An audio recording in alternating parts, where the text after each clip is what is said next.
Hello, I am Beth Miller from Soulify Wellness, and I help women fix, heal, save, transform their marriages so that they can get to this beautiful place where they're no longer engaging in the same arguments, where they can rebuild trust, and where they can get to this beautiful place of love, connection, and support again. I'm just going to let in our amazing guest today, Dr. Nate Klemp. I'm so excited for him to join. Something that I think every couple experiences, and some more than others, but it's something that plagues so many couples. Hey, and here's Beth, Dr. how you Nate doing? right now. Dr. Nate, hey, I'm great. Thank you for joining me. I'm so excited to have you here for several reasons. Number one, you are an expert in this field. You have studied at Stanford, and I believe you got your PhD That's at right, Princeton. yeah. Do I have the order right? Perfect. And you're an author. You and your wife, Kaylee, have authored recently a book called The 80-80 Marriage. And what's amazing about this is we've all heard about the 50-50 rule, like 50%, 50%, but you have this new age model for how we should go through our careers, our family, and our marriage. So I'm so excited to talk about this incredible topic today, how to end the chore war, because I think so many couples experience this where they're, you know what, it's not fair that I have to do this all the time. Or do you not see how much I take out the garbage? I'm always picking up your laundry. How many times do I have to remind you to wipe up the crumbs? So I can't wait to dive into this topic with you. So before we do that, would you like to introduce yourself Yeah, further? absolutely. Well, first of all, it's so great to be here. It's really fun to be on Instagram Live, I find. There's like this total overload of information happening while we're talking, which is always weird and cool, and just great to have this conversation with you. So my background, as you said, I used to be a formally trained philosopher, which is kind of a weird combo with marriage, but I got my PhD, I worked as a professor, and then I got really interested in two main things, mindfulness and marriage. And that's really what led to the project with my wife, the 80-80 Marriage. And yeah, excited to dig in to this 50-50 idea. As you can probably tell from the title, we're all about kind of blowing up the math, the ordinary math of marriage and relationships. But yeah, great to be here. Perfect. In a second, I think I'm going to change my Wi-Fi. Am I Just a lagging bit, just a but not tiny bit, bad. Nate? Okay. When you start talking next, I might go black for a second because Cool. I'm going to switch my internet connection. But here's what I want to hop into first. So there's the chicken and the egg. So there's arguments and there's being married. What comes first? Is it actually about the Mhm. chores, or is there something else festering? So let's talk about that. Why do chore wars even happen? Let's lay the foundation Yeah, I out. mean, I think one easy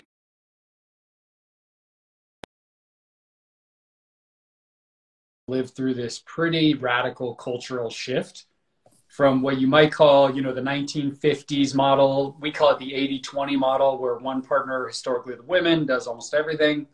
The other partner, historically the man, does almost nothing. We've now shifted to a place where, at least at the level of expectations, we go into a relationship or a marriage thinking this is going to be 50-50. And so our mindset defaults to this mindset of fairness, which is a great way to run like a country or a democracy or something like that. But it's not always the best way to run a relationship, because it creates this sort of odd behavior of continual scorekeeping. Anybody who's been in a relationship knows this, right? You have this mental tally of all the wonderful things you've done. You compare it constantly against what you think your partner has done, which is often pure delusion because we actually don't have availability into much of that. And then we get in fights and we feel resentment, and it really gets in the way of what we want out of relationships: love, intimacy, all those great things. Oh, so true. And I just wanted to mention to anyone listening, pop your questions in. Dr. Nate and myself will gladly answer them as we go. So I think that's really interesting. So I think about marriages, and depending on your upbringing, there's more traditional roles. Maybe your mom did a lot of the cooking, the cleaning, and then you've modeled that. You've seen your father work, and then you come into this modern marriage where both partners are working. And it's just like this whole new mindset thing where you're like, but that's not what I was brought up seeing. So even though you might know that you both work and we want to divide up the chores, it's just not happening because maybe some subconscious beliefs are still there. There's some looping like patterns from childhood. Can we talk about that a little bit more? How we bring our past into our future, and even though we might be having these beliefs and these might be saying, well, it's your job to do the dishes, but what's the fact on that? Really, it's just because you were brought up thinking that subconsciously it's just a belief. I love that question. And the idea of unconscious behavior, I think, is so important when we're talking about relationships. And in fact, I think you could say the entire game of optimizing relationships is really just about one thing. And that's shifting from unconscious habits and behaviors to something that's more conscious. And if you take the example of chores and roles and how we distribute dishwashing duty and cleaning and all these things, right? As you say, most of us enter relationships with this totally unconscious background of expectations, largely from our parents and our grandparents. That certainly happened to me and Kaylee. You know, I came into the relationship as the under-contributing, kind of lazy slob of the relationship, and she was like a full adult, and she had a 401k and knew how to reconcile her finances and organize a closet, things like that. And so for many couples, that becomes like the unconscious pattern. And so I think the big move here, however you do it, there's all sorts of different marriage books and systems and things like that. But the big move is, can we become conscious about how our life is structured, how our minds are looking at the reality that is our relationship, like what's our mindset? And when we find those areas where we're living with accidental holdovers from the past that aren't serving us, can we have that challenging conversation, which is hard for a lot of couples, about how to restructure our life together?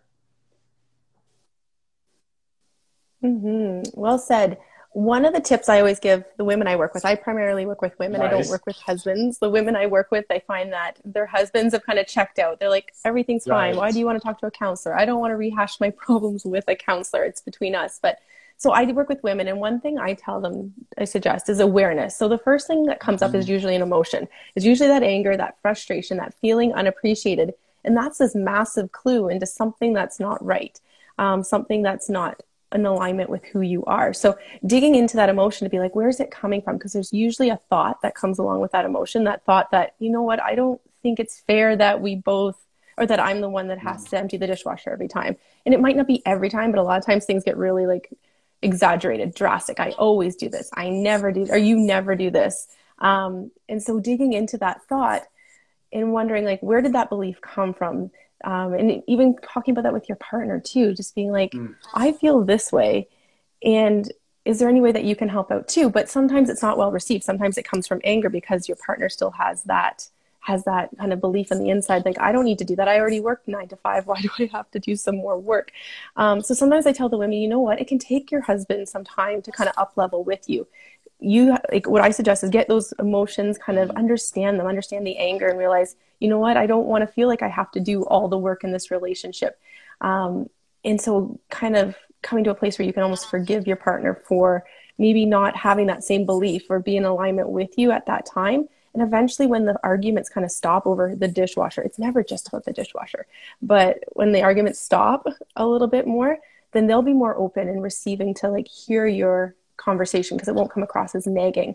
So I think it's really important that one partner has to be the first one to really step up if they find their other partner doesn't want to have those conversations about making things more fair. I love it. And actually, before I get to the answer, I would love to ask you a question. I know that your expertise is in hypnotherapy.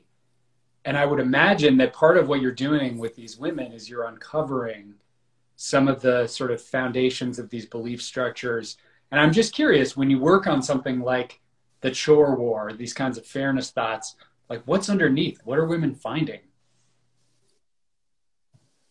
Oh, it's incredible. So like one of my clients, for instance, the upbringing that she had was her parents were very busy. They both worked. Mom and dad both worked, but she had a ton of responsibility. She was the oldest in the family.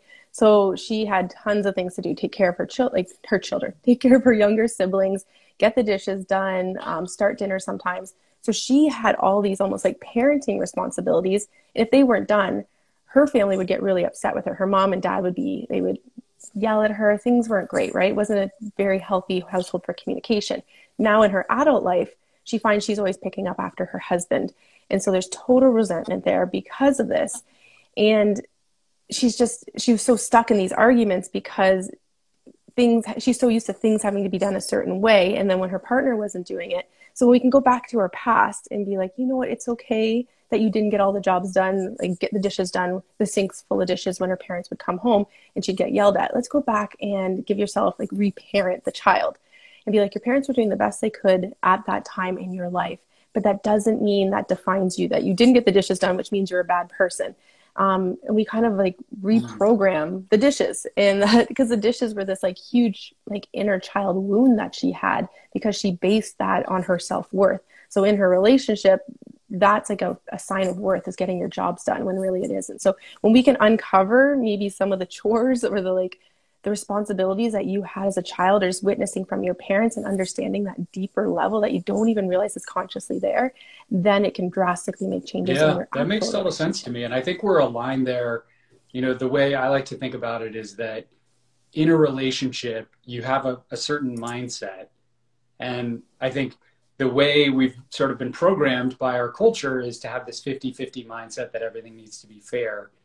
And the key principle there is that in many ways, your partner will mirror your mindset, or put differently, your mindset is contagious, right? So like if you're feeling constant resentment, that is contagious. Your partner is going to pick that up. And that was so true for the first decade of our marriage. We both felt resentment toward each other. My wife was the over contributor. I was the under contributor. I felt like nothing I could do was ever enough. So at a certain point, I was just like, whatever, I'm going to stop doing anything, right? Because I felt resentment toward her. She felt resentment toward me. And what we found is that if even just one person shifts their mindset around contribution in the household, so that you maybe still do the things you already do, but you're doing them from a place of what we like to call radical generosity, where it's like, hey, this is a gift. Radical generosity. Let's take a moment with that. Radical that's a generosity. big idea like, for just us. Let's feel what that feels like for a second. Like, that sounds awesome. And if you think about it, yeah. So if you think about it, generosity is by definition unfair. Like by definition, generosity is doing more than you need to do. And the way we've set up modern relationships is in such a way that we're actually discouraging generosity and these kinds of acts of love that are often there at the beginning. You know, early on in a relationship, you hear about people planning these lavish date nights and cooking meals for each other and giving each other gifts and cards, flowers, right? And then somewhere along the line, you have kids and all of a sudden you're like, what? I don't have time for any of that.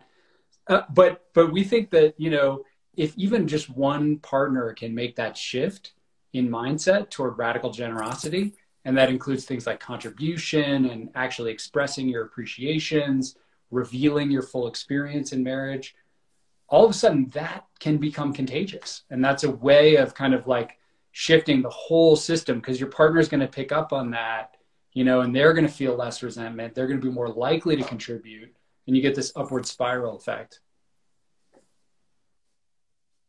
Like, I think that's our biggest takeaway. If we could sum this up, it comes from this radical generation, because in the work I do, and you do too, it really comes from awareness. Okay, I'm aware of my energy right now is like anger. That's a really low vibe emotion. And based on like law of vibration is like attracts like. So if you're in a low vibe state of anger, sadness, mad, resentment, jealousy, other people, you're going to attract that, and your partner's going to be down there too. But if you can get into that place of like gratitude, besides love, gratitude is the second highest vibration you can possibly be in. And generosity is right there too. And it's just such a beautiful place to be in. And when someone's generous to you, don't you want to just give it back, right? So I think that's a huge takeaway. And I find if one partner starts that, the other, it's like you just said, it's going to come up to that level too and want to help out more. And it may not happen right away. You might do one thing and you're like, I just was generous. Why are you not generous back? You got to keep doing it. You got to stay in that zone for a bit so that they can gradually come up with you. Yeah. Let's see here. I have someone commenting, this is so good to hear. Is it being recorded? Yes, it is being recorded. It'll be shared on it'll be on my account at Slowify Wellness, but I'll make sure to share it with Dr. Nate as well so that you can listen to Yeah, we'll this try to put later. it on our account. There's another point that just came up. We'll make sure it gets on both accounts for sure. So someone posted a comment a second ago. How do you express your emotional need for more emotional support? And I think we could also do physical support too, like wanting help with chores. Like, how do you express your needs when you're finding your partner just doesn't have that energy, whether it's emotionally or physically because they've worked so hard, or there's some stuff going on in their life emotionally that they just don't have any more to give? What do you do in those stages of marriage when there's just not that there? Yeah, I love that question, because one of the things we found, we ended up interviewing about 100 people for this project to understand the dynamics of their marriages. And what we found is that there are two really different ways of asking for support, and they land really differently. So the first way you can ask for support, which is what often happens, and I'm not like pointing a finger of judgment here. This is just like life is crazy and we default into this kind of habit where, you know, we want help with the dishes and it's, hey, I've been doing the dishes 3 nights in a row. It's your turn. Or what do you think? Elves do all the dishes in this house, right? Like you can feel the energetic quality of that kind of an ask. And if you're the partner receiving that kind of an ask, the general reaction is kind of this yuck, like, why? I don't want to have anything to do with this, or I'm going to fire back some smart aleck remark, or I'm going to just like passive aggressively, like go watch TV or something, right? So that's the way we generally ask for help, and it's often not received well. And I think it's clear why that's the case. I think there's a better way to do this that can really shift things in relationship, which is, if you can, before you make that request, just take a breath, pause, check in with your emotional state, and see if you can make an ask from a place of genuine, you could put it as generosity, or, hey, I want to make us better. And so, you know, the ask sounds something more like, hey, I notice I feel a little bit of frustration right now around dishes. Would you be open to helping out tonight? Or would you be open to coming up with some structure around this where, you know, on one day you do them and on the other day I do it?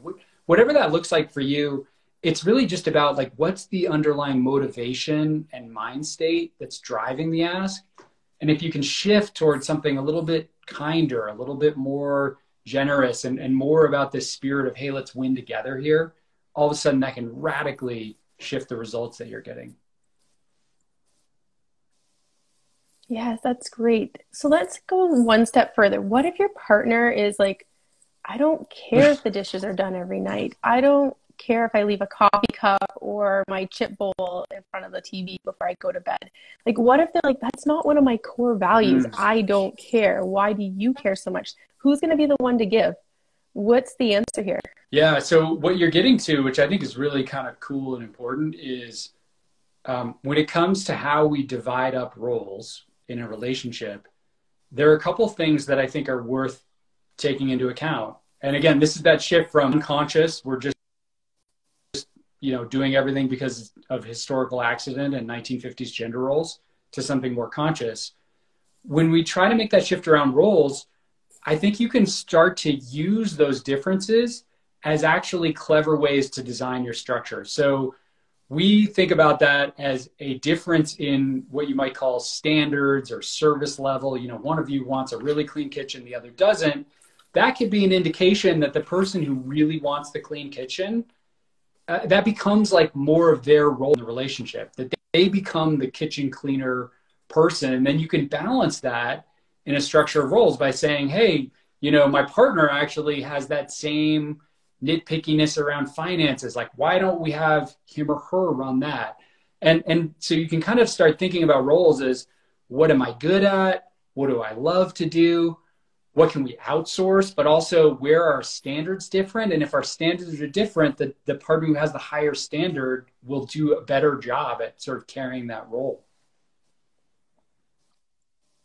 Oh, that's so great, because, you know, if you want to hold the household to that standard, maybe you just have to bring it up the extra inch so that you can get what you want. versus constantly maybe nagging or asking or reminding and reminding. Maybe it's just one battle that you don't pick anymore, and you do that and put your attention somewhere else instead of, yeah, that makes And sense. I like sometimes that like idea. you do have to share these things. I mean, with something like cleanliness, there is a degree to which both partners are involved. And so that might just be an area where you make an ask to your partner, which says something like, hey, I know that it's not important to you, but it is important to me. And I'm just wondering if you can place a little bit more attention on it. Again, from that place versus you, what do you think this is? Like a farm or something? Are you kidding me? Like, right? So making that ask from that place of kindness, I think can go a long way.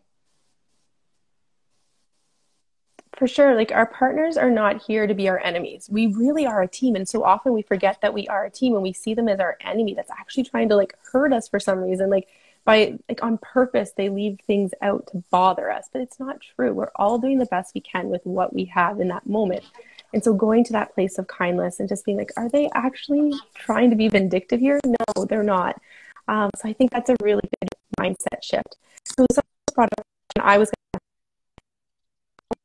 COVID, lockdowns, pandemic, we're all in smaller spaces. I know my house is a sty, like 3 kids at home. It's just, we vacuum like 3 times a day if we could. We don't, but we could because there's just such a mess everywhere.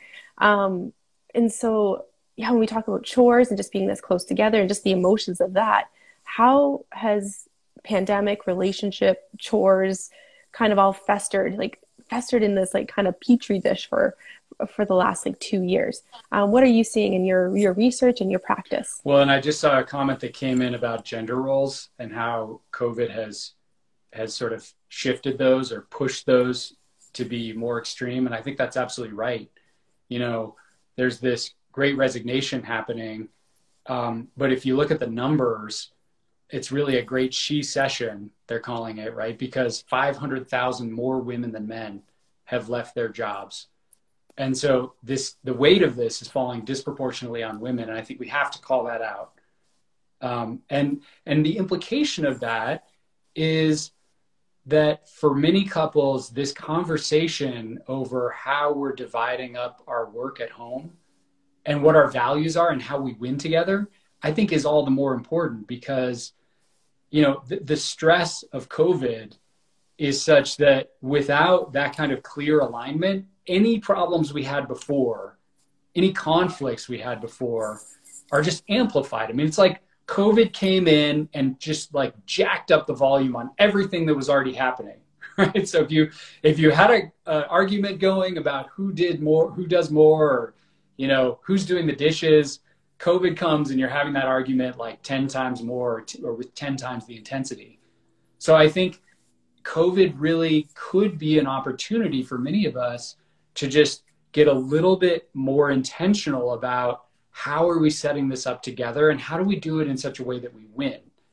And I think that's a better conversation to have than the one around how do we make this fair? Because it's often very difficult to assess what is or isn't fair. I mean, there's all this research in psychology showing that when it comes to our perception of fairness, we systematically underestimate what our partner does, we overestimate what we do. And so we're having this conversation with really bad data, very different perspectives on what is or isn't fair. And so I think that, there's just a better conversation to be having, which is about how do we win together? How do we become more intentional?